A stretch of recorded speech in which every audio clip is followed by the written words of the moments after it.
Hello everyone, welcome to our YouTube channel BioHub. आप सभी को हार्दिक स्वागत है हमारे इस यूट्यूब चैनल में। तो आज के इस वीडियो में हम कुछ क्वेश्चंस करने वाले हैं क्लास 10th के लाइफ प्रोसेसेस में। ये सारे के सारे क्वेश्चन बहुत ही ज़्यादा इम्पॉर्टेंट हैं क्योंकि ये सारे के सारे क्वेश्चन एक्सरसाइज के क्वेश्चन हैं और जो भी क्वेश्चन एक्सरसाइज के क्वेश्चन हैं वो सारे के सारे हमारे एग्ज़ाम्स के लिए अथवा बोर्ड एग्ज़ाम के लिए बहुत इम्पॉर्टेंट होता है। हम ऐसा मान के चलते हैं कि एनसीईआरटी जो होता है वो सीबीएसई स्टूडेंट्स के लिए भागवत गीता के जैसा होता है। तो उसके क्वेश्चंस जो भी हैं वो 100% नहीं 1000% इम्पॉर्टेंट है हमारे एग्ज़ाम्स के लिए। अगर डायरेक्ट क्वेश्चंस नहीं भी आते हैं तो वर्डिंग्स चेंज करके भी आ सकते हैं। तो ये क्वेश्चन बहुत ही इम्पॉर्टेंट है। तो आज हम एक क्वेश्चन सीरीज़ लेके आए हैं। तो ये क्वेश्चन सीरीज़ वाला वीडियो कौन देख सकता है? जो भी इस चैप्टर को, लाइफ प्रोसेसेस के चैप्टर को एकदम ख़त्म कर चुका है, एकदम कंप्लीट हो चुका है ये लाइफ प्रोसेसेस का चैप्टर, वो इस वीडियो को देख सकते हैं। उनके अलावा जो अभी अभी ख़त्म करके आए हैं रिवीजन के लिए, वन टाइम रिवीजन के लिए, वो भी इस वीडियो को देख सकते हैं। मेरे हिसाब से question practice is the best way for revision.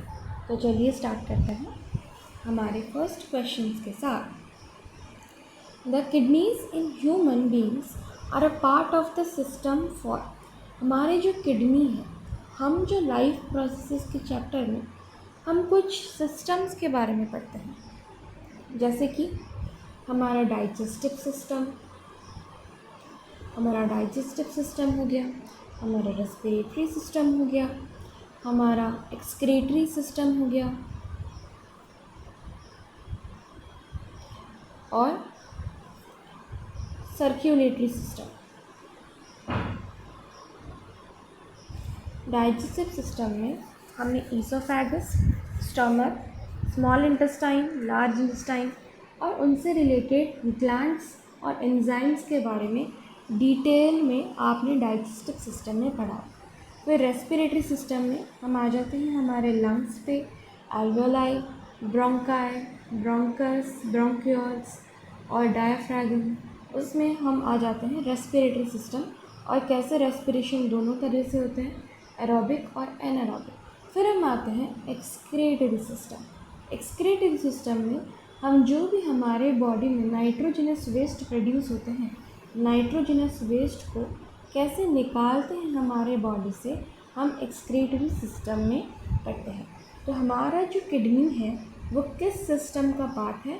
हमारा किडनी एक्सक्रीटरी सिस्टम का पार्ट है। ठीक है, किडनी हो गया, हमारा यूरेटर हो गया, यूरिनरी ब्लैडर हो गया, यूरेथ्रा हो गया, ये सारे के सारे किस सिस्टम के पार्ट है? एक्सक्रीटरी सिस्टम के पार्ट है। वह ये एक्सक्रीशन प्रोसेस में काम आते हैं। ठीक है, I hope so first question is clear to everyone. तो चलिए बढ़ते हैं हमारे नेक्स्ट क्वेश्चन पे।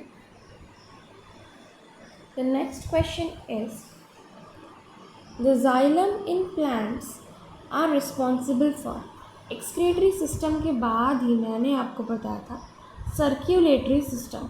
हम ह्यूमन में उसे कहते हैं सर्क्यूलेटरी सिस्टम और प्लांट्स में हम इसे ट्रांसपोर्टेशन कहते हैं।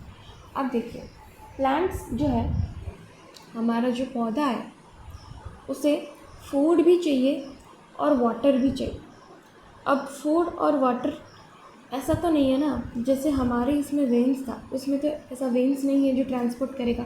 तो प्लांट्स में ऐसा क्या है, फूड को ट्रांसपोर्ट करने के लिए हमारे पास है फ्लोएम और वाटर को ट्रांसपोर्ट करने के लिए हमारे पास है जाइलम। देखिए, फूड, फ्लोएम, ऐसे कुछ राइमिंग करके ही आप इसे याद कर सकते हैं, नहीं तो धीरे धीरे जब आप प्रैक्टिस करेंगे तब ऑटोमेटिक आपको यह याद हो जाएगा।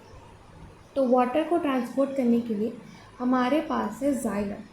तो देखिए, द जाइलम इन प्लांट्स, जो जाइलम है प्लांट्स में, are responsible for what? Transport of water. हमारा जाइलम वाटर को ट्रांसपोर्ट करता है प्लांट में। अब एक बात आता है, जाइलम जो है एक है यूनी डायरेक्शनल फ्लो और एक है multi directional. Uni directional flow क्या होता है?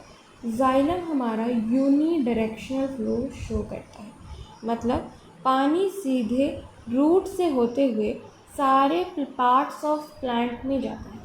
लेकिन अगर ये हम एक प्लांट ड्रॉ करें और ये इनके रूट्स हैं तो डायरेक्ट ऐसे होके जाता है हमारा पानी, ठीक है, यूनी डायरेक्शन, एक ही डायरेक्शन में ऊपर जाता है। लेकिन अगर हम फ्लोएम की बात करें तो देखिए ये हमारा प्लांट है, ये हमारा पत्ती है, तो पत्ती से खाना निकल के मल्टी डायरेक्शनल यहाँ भी जाता है, यहाँ भी जाता है, यहाँ भी जाता है, हर तरह जाता है। तो हमारा जो फ्लोएम है वो मल्टी डायरेक्शनल शो करता है। क्या? Multi directional transportation. लेकिन हमारा जो जाइलम है वो शो करता है uni directional transportation of water. तो आपको यही चीज़ याद रखना है कि जाइलम ट्रांसपोर्ट वाटर और ये होता है यूनी डायरेक्शनल, ठीक है। अगर आपको ये सारे क्वेश्चंस के आंसर लेने हैं तो आप स्क्रीनशॉट भी ले सकते हैं। फिर आता है फ्लोएम। फ्लोएम क्या करता है? हमारा फूड का ट्रांसपोर्ट और ये होता है मल्टी डायरेक्शनल।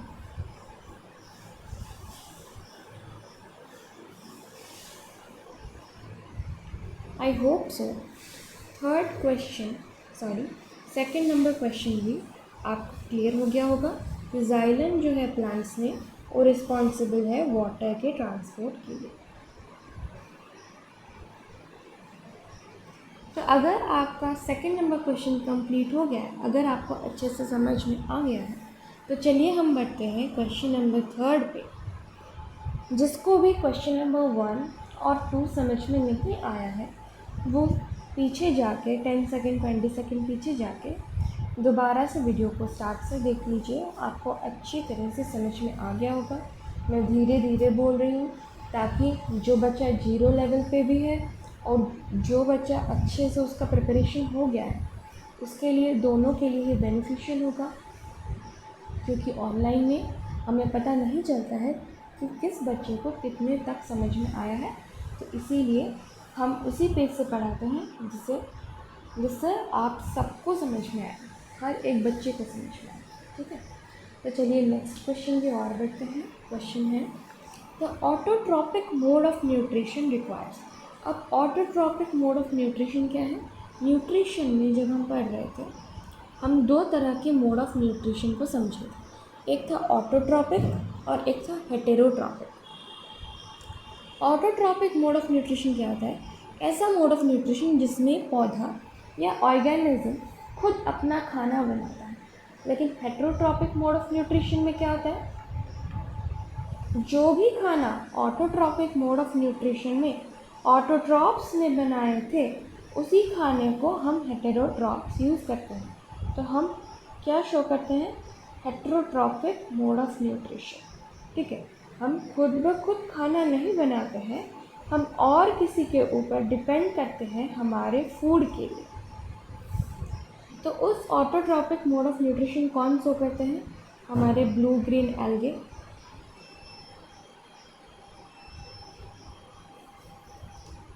और सियानोबैक्टीरिया भी बोल सकते हैं,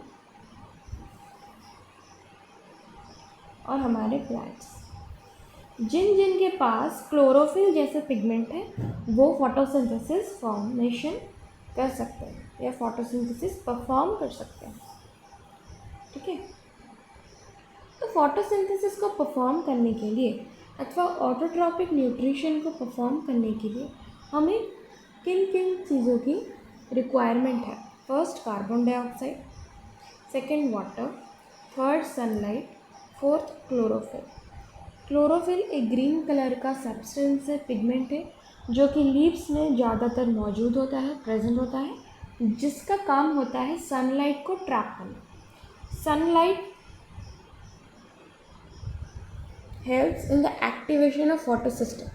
अब आप बोलोगे मैम फोटो सिस्टम क्या है? जब आप क्लास 11th में पहुंच जाओगे तो फोटो सिस्टम आपको अच्छी तरह से समझ में आ जाएगा। फोटोसिस्टम 1, फोटोसिस्टम 2, उसके ऊपर पूरा एक चैप्टर है फोटोसिंथेसिस इन हायर प्लांट्स। फिर आता है हमारा वाटर और कार्बन डाइऑक्साइड। ये चारों की चारों चीज़ें बहुत इम्पॉर्टेंट हैं हमारे ऑटोट्रॉपिक मोड ऑफ न्यूट्रिशन और फोटोसिंथेसिस के लिए। तो कार्बन डाइऑक्साइड फर्स्ट हो गया, सेकंड हो गया वाटर, थर्ड हो गया हमारा सनलाइट और फोर्थ हो गया क्लोरोफिल। तो अगर आपको ऑटोट्रॉपिक मोड ऑफ न्यूट्रिशन वाला क्वेश्चन अच्छे से समझ में आ गया है तो हम नेक्स्ट क्वेश्चन की ओर बढ़ते हैं। और अगर किसी को भी कोई भी डाउट है उसमें जो आप वीडियो को बैक करके भी नहीं समझ पा रहे हैं तो प्लीज़ कमेंट सेक्शन में मुझे आपका डाउट बता दीजिएगा और मैं ज़रूर रिप्लाई करूँगी। Next question, the breakdown of pyruvate to give carbon dioxide water and energy takes place. देखिए, जो ये एरोबिक मोड ऑफ न्यूट्रिशन का पार्ट है, दो तरह की न्यूट्रिशन नहीं, रेस्पिरेशन दोनों तरह से होता है। एक है एरोबिक और एक होता है anaerobic. Aerobic mode of nutrition में हम क्या करते हैं, एरोबिक मोड ऑफ न्यूट्रिशन में हम ऑक्सीजन को यूटिलाइज करते हैं, लेकिन एनारोबिक मोड ऑफ न्यूट्रिशन में हम ब्रेक डाउन तो करते हैं लेकिन in the absence of oxygen और very scarce amount of oxygen, बहुत ही कम अमाउंट ऑफ ऑक्सीजन में हम एनारोबिक मोड ऑफ रेस्पिरेशन को परफॉर्म करते हैं। देखिए, हमारा एनारोबिक एंड एरोबिक, मैंने आपको बोला जो एनारोबिक है उसमें ऑक्सीजन रिक्वायर नहीं होता है, लेकिन एरोबिक में ऑक्सीजन रिक्वायर होता है।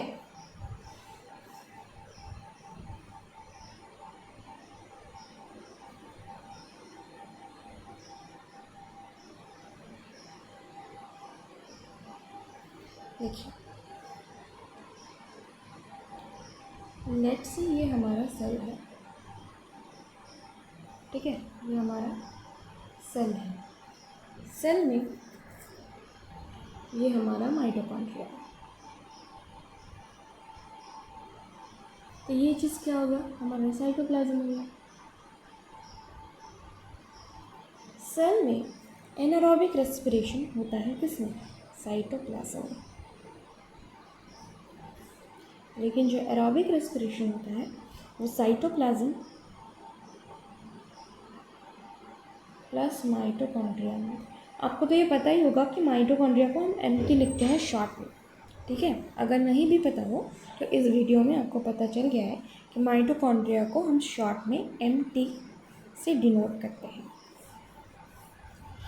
तो हमारे साइटोप्लाज्म में क्या होता है, एनारोबिक रेस्पिरेशन, मतलब एक ऐसा मोड ऑफ रेस्पिरेशन जहाँ पे हमारे ऑक्सीजन का रिक्वायरमेंट नहीं होता है। हमारा जो ग्लूकोज है वो कन्वर्ट हो जाता है किसमें, हमारा ग्लूकोज साइटोप्लाज्म में कन्वर्ट हो जाता है पाइरूवेट में, और यही पाइरूवेट जब aerobic mode of respiration oxygen का प्रेजेंट होगा तब वो माइटोकॉन्ड्रिया के अंदर चला जाएगा। The breakdown of pyruvate to give carbon dioxide water and energy takes place. जो पाइरूवेट का ब्रेकडाउन होता है, पाइरूवेट तैयार तो हो जाता है साइटोप्लाज्म में, लेकिन उसका ब्रेकडाउन कहाँ होता है, उसका ब्रेकडाउन तो माइटोकॉन्ड्रिया में ही होता है जब हमारा ऑक्सीजन प्रेजेंट होता है, ठीक है। तो ब्रेकडाउन ऑफ पाइरूवेट हमारा कहाँ हो रहा है, ब्रेकडाउन ऑफ पाइरूवेट हमारा माइटोकॉन्ड्रिया पर, ठीक है। ये इम्पॉर्टेंट क्वेश्चन है। तो ब्रेकडाउन ऑफ पाइरूवेट हमारा माइटोकॉन्ड्रिया पर। अगर ये क्वेश्चन आपको क्लियर हो गया है, अगर आपको समझ में आ गया है, तो हम अगले क्वेश्चन की ओर बढ़ते हैं। The next question is how are fats digested in our body. देखिए, ये पूरा का पूरा क्वेश्चन ही एक PYQ है। ये एग्ज़ाम में एक बार नहीं, दो बार नहीं, बहुत बार आ चुका है। How are fats digested in our body. Fat कैसे डाइजेस्ट होते हैं। फैट जो होते हैं वो उसका थोड़ा प्रोसेस ऑफ डाइजेशन थोड़ा डिफरेंट होता है। क्या होता है? Fats are digested in the small intestine. First जो है हमें लोकेशन ऑफ डाइजेशन बता दिया गया है। फैट्स डाइजेस्ट कहाँ होते हैं? हमारे स्मॉल इंटेस्टाइन में। ठीक है, स्मॉल इंटेस्टाइन में digestion of fats takes place. The section of liver called the secretion. This is secretion. ठीक है, ये गलत है, ये टाइपिंग मिस्टेक है।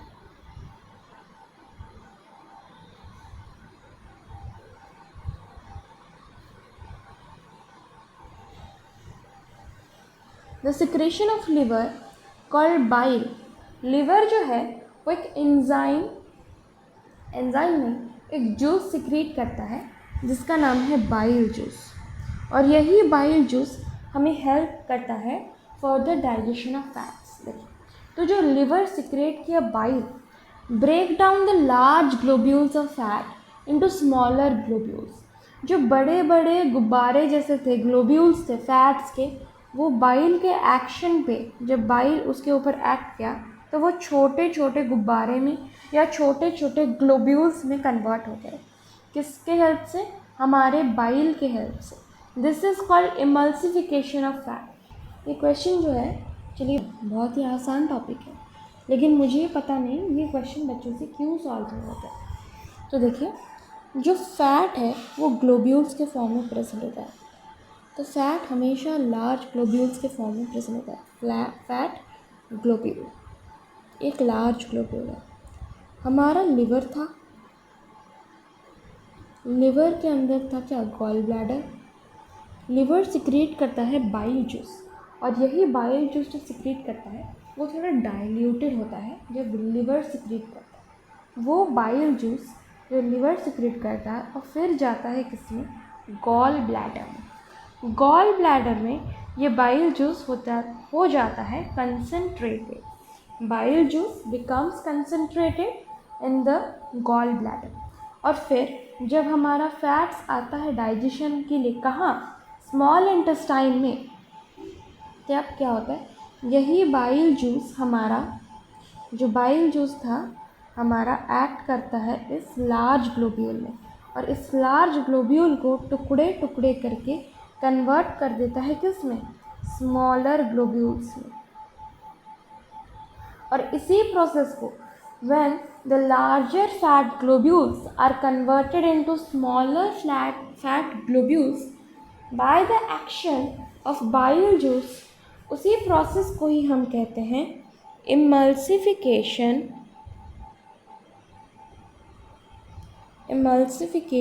of fats। एक ऐसा प्रोसेस जिसमें बाइल जूस के एक्शन में लार्जर फैट ग्लोब्यूल्स को हम ब्रेक डाउन करते हैं स्मॉलर फैट ग्लोब्यूल्स में, उसी प्रोसेस को हम कहते हैं emulsification of. Are fats digested in our body. ये तो हमें पता है, fats are digested in our body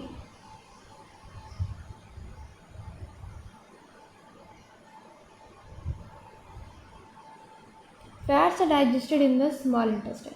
पहले लोकेशन ऑफ डाइजेशन कहाँ है फैट का? स्मॉल इंटेस्टाइन में। द सिक्रेशन, ये सिक्रेशन है सेक्शन में। The secretion of liver called bile. Liver एक जूस सिक्रेट करता है बाइल, जो break down of larger fat globules into smaller fat globules में हेल्प करता है, जिसे हम क्या कहते हैं? Emulsification of fats. The bile also makes the medium alkaline so that the pancreatic enzyme lipase further digest fat to form fatty acid। Bile का क्या काम होता है कि लार्जर फैट ग्लोब्यूल्स को स्मॉलर फैट ग्लोब्यूल्स में कन्वर्ट करना। और एक काम जो बाइल करता है वो क्या करता है? अल्कलाइन मीडियम सेटअप कर देता है। किसके एक्शन के लिए? पैनक्रियाटिक एंजाइम्स के एक्शन के लिए। जो पैनक्रियाटिक एंजाइम क्या है? लाइपेज, जो फर्दर फैट्स को फैटी एसिड्स में कन्वर्ट करेगा।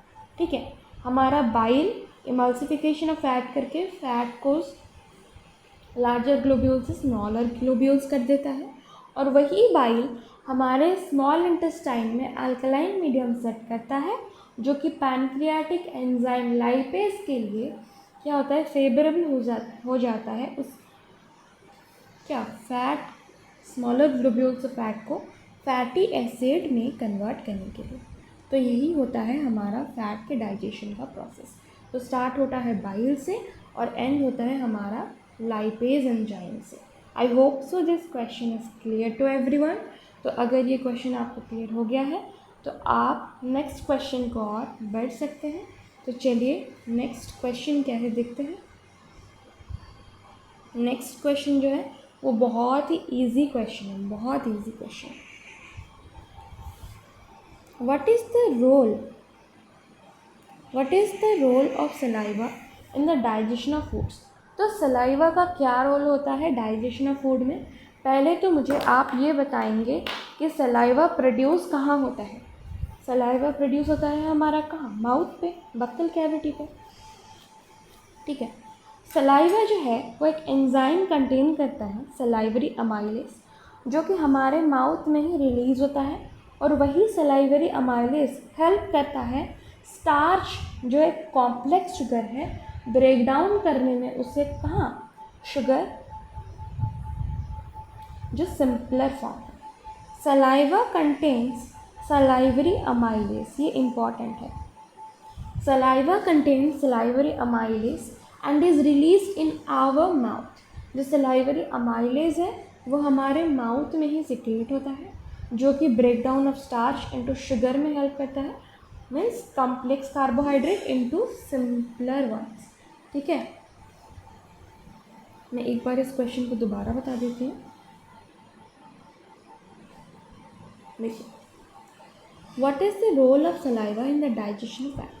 तो फैट्स के डाइजेशन में सलाइवा का क्या रोल है। सलाइवा जो है एक एंजाइम कंटेन करता है जिसका नाम है सलाइवरी अमाइलेज। यही सलाइवरी अमाइलेज जब हमारे माउथ में रिलीज होता है तब वो स्टार्च जो एक कॉम्प्लेक्स कार्बोहाइड्रेट है कन्वर्ट करता है शुगर में, जो कि सिंपलर वंस है। ठीक है, इतना ही काम है सलाइवरी अमाइलेज का, और ये हमारा कहाँ एक्ट करता है, माउथ पे। ठीक है, तो चलिए नेक्स्ट क्वेश्चन की ओर बढ़ते हैं। What are the necessary condition for autotrophic nutrition and what are its by product. अच्छा मुझे बताइए, ऑटोट्रॉपिक न्यूट्रिशन कौन शो करते हैं, जिनके पास क्लोरोफिल होता है, जैसे कि हमारे ग्रीन प्लांट्स और साइनोबैक्टीरिया और ब्लू ग्रीन एल्गे। यही ऑर्गेनिज्म हमारे फोटोसिंथेसिस करते हैं, मतलब ऑटोट्रॉपिक न्यूट्रिशन शो करते हैं। तो ऑटोट्रॉपिक न्यूट्रिशन के लिए क्या क्या चीज़ ज़रूरत है, रिक्वायरमेंट है ऑटोट्रॉपिक न्यूट्रिशन के लिए। देखिए, ये क्वेश्चन हम ऑलरेडी डिस्कस कर चुके हैं। ऑटोट्रॉपिक न्यूट्रिशन में हमें चाहिए होता है कार्बन डाइऑक्साइड, वाटर, सनलाइट और क्लोरोफिल। और उसके बाई प्रोडक्ट्स क्या होते हैं, जब भी प्लांट्स फोटोसिंथेसिस करता है हमेशा उसका बाई प्रोडक्ट, जो इम्पॉर्टेंट बाई प्रोडक्ट है वो है ऑक्सीजन। ठीक है, for autotrophic nutrition to take place, autotrophic nutrition होने के लिए क्या कंडीशन रिक्वायरमेंट है, हमें चाहिए लाइट, हमें चाहिए क्लोरोफिल, कार्बन डाइऑक्साइड और पानी। ठीक है, द बाई प्रोडक्ट्स मतलब जो वेस्ट है जो प्लांट्स रिलीज करता है फोटोसिंथेसिस प्रोसेस के दौरान, वो क्या है, वो है oxygen which is release through stomata. ठीक है, अच्छा कौन सा गैस वो प्लांट लेता है, दैट इज़ कार्बन डाइऑक्साइड, और कौन सा गैस वो बाई प्रोडक्ट के हिसाब से निकलता है, ऑक्सीजन। और यही बाई प्रोडक्ट हमारे ह्यूमन और बाकी जानवरों के लिए रिक्वायरमेंट होता है। ठीक है,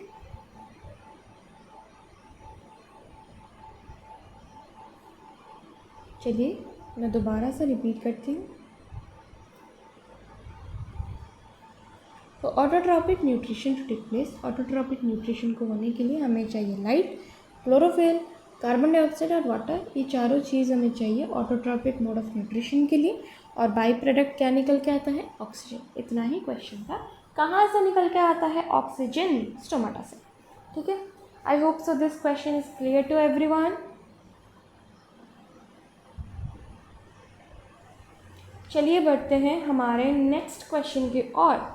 what are the differences between aerobic and anaerobic respiration? Differences हमें बताना है एरोबिक और एनएरोबिक मोड ऑफ रेस्पिरेशन। अच्छा, एक चीज़ मैं बता देती हूँ, ये जो वीडियो है ये पार्ट 1 और पार्ट 2 के हिसाब से आएगा। ऑलरेडी 25 मिनट्स के ऊपर हो चुके हैं इस वीडियो को। ठीक है, तो ज़्यादा लंबी मैं नहीं रखूँगी वीडियो को, क्योंकि अगर हम पार्ट बाय पार्ट इसे अच्छे से क्वेश्चन को कवर करेंगे तो हमारे लिए भी अच्छा होगा, क्योंकि हम अच्छे से समझ पाएंगे। और एक चीज़ मैं बताना चाहती हूँ कि मैं जितना भी क्वेश्चन आपको समझा लूँ, कॉन्सेप्ट आपसे करवा लूँ, ये आपकी ज़िम्मेदारी है कि आप क्वेश्चन को लिख लिख के प्रैक्टिस करें, क्योंकि जब आप लिख लिख के प्रैक्टिस करते हैं बोर्ड एग्ज़ाम में आपका हाथ उतना ही फ्री होता है क्वेश्चन को सॉल्व करने में, क्वेश्चन के आंसर को फ्रेम करने में। हम जितना ज़्यादा क्वेश्चन प्रैक्टिस करेंगे उतना ज़्यादा हमारा कैसे लिखेंगे उस टेक्निक को हम समझ पाएंगे।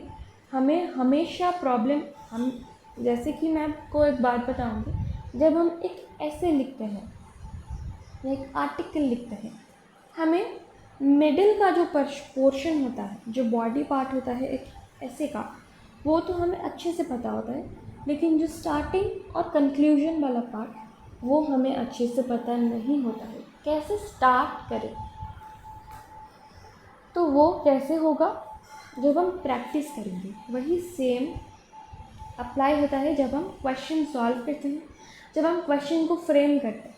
क्वेश्चन को फ्रेम करना आसान होता है, लेकिन उसका फर्स्ट जो है कैसे लिखेंगे वो थोड़ा डिफ़िकल्ट होता है। आपको ऐसे लिखना है कि एग्ज़ामिनर देखते ही एग्ज़ामिनर को पता चल जाए कि हाँ, बच्चा अच्छा पढ़ता है, बच्चे में दिमाग है, तो क्वेश्चन अच्छे से उसने अटेम्प्ट किया है, अच्छे से वर्डिंग्स ठीक है,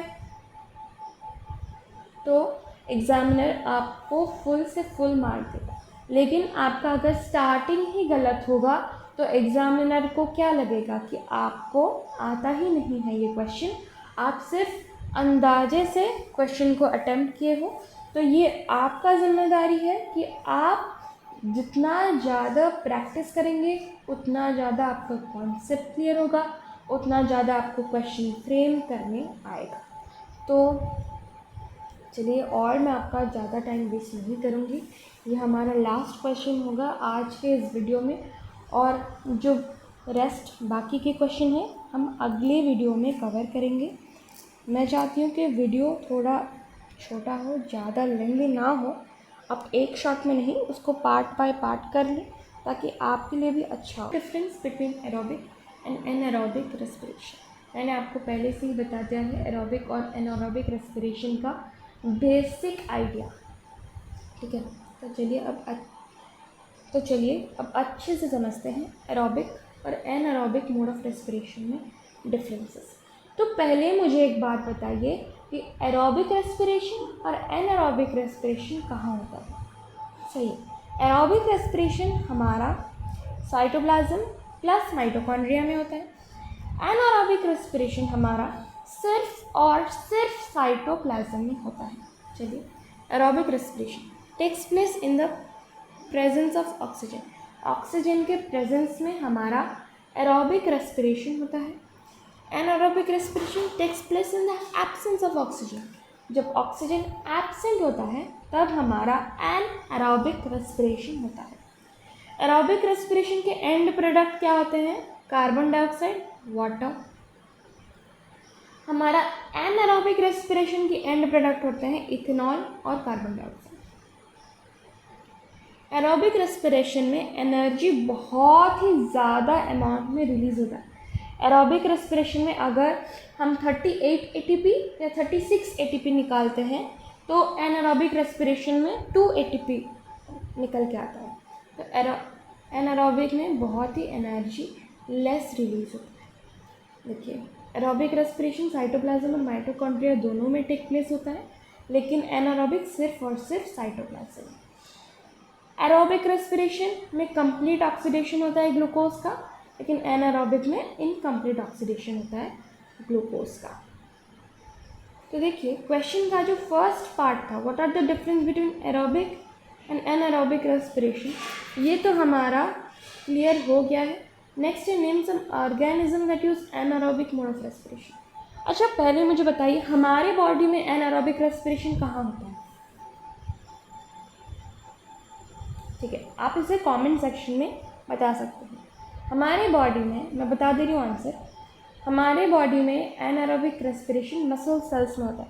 जब मसल्स क्रैम्प नहीं हो जाता, जब आप बहुत भाग के आते हो और जब आप बहुत एथलेटिक काम करते हो तो क्रैम्प नहीं पड़ जाता आपके मसल्स में, पैरों के मसल्स में, तो वो किस वजह से होता है? ऑक्सीजन तब हमारे बॉडी में सफिशिएंटली ऑक्सीजन नहीं जा सकता, तो उसी दौरान हमारा मसल्स में क्रैम्प होता है, मतलब एनारोबिक रेस्पिरेशन परफॉर्म होता है। ठीक है, तो जो है कुछ नेम ऑफ ऑर्गेनिज्म बताना है जो एनारोबिक रेस्पिरेशन करते हैं।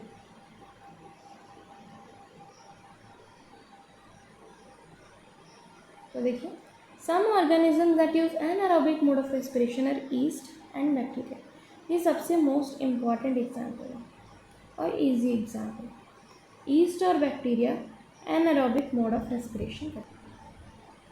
इम्पॉर्टेंट है, you have to learn it. ठीक है, आई होप सो जितना भी क्वेश्चन हमने यहाँ पे प्रैक्टिस किया है आप सबको सारे के सारे क्वेश्चन समझ में आ गए हैं। देखिए हम नेक्स्ट वीडियो जो ये पार्ट 1 था वीडियो का, हम पार्ट 2 भी लेके आएंगे। पार्ट 2 में और कुछ बाकी के क्वेश्चन हैं जिसको हम डिस्कस करेंगे। ठीक है, हम इसी क्वेश्चन से स्टार्ट करेंगे। How are alveoli design to maximise the exchange of gases, इसी क्वेश्चन से हम स्टार्ट करेंगे। ठीक है, तो आज की जो वीडियो था, अगर आपको ये वीडियो पसंद आया हो तो प्लीज़ वीडियो को लाइक करें, शेयर करें, और अगर किसी भी तरह का डाउट है तो आप कमेंट सेक्शन में मुझे बोल सकते हैं, टाइप कर सकते हैं। मैं कमेंट सेक्शन में आपको मैसेज ज़रूर पढ़ूँगी और आपके डाउट को रिप्लाई करने की कोशिश करूँगी। ठीक है, सो आई होप से ये वीडियो आपको बहुत बहुत हेल्पफुल होगा। एग्ज़ाम्स बहुत पास आ रहे हैं, आपको जितने से जितने जल्दी चैप्टर्स को कंप्लीट करना है, चैप्टर को कंप्लीट करने के बाद रिवीजन भी स्टार्ट करना है, क्योंकि आप जितना भी प्रैक्टिस कर लो, आप जितना। तो ये था हमारा पार्ट 1 का वीडियो। पार्ट 2 में हम जो बाकी क्वेश्चन रह गए हैं उसे प्रैक्टिस करेंगे। मैं और एक सेपरेट वीडियो बना दूँगी जिसमें हम क्विक रिकैप को अच्छे से कवर करेंगे, ताकि आपका एक शॉर्ट रिवीजन हो जाए और एनसीईआरटी का रीडिंग भी हो जाए। ठीक है, सो आज की वीडियो के लिए इतना ही। अगर आपको ये बहुत अच्छा लगा हो वीडियो तो please do share and like and subscribe the channel. Thank you for watching.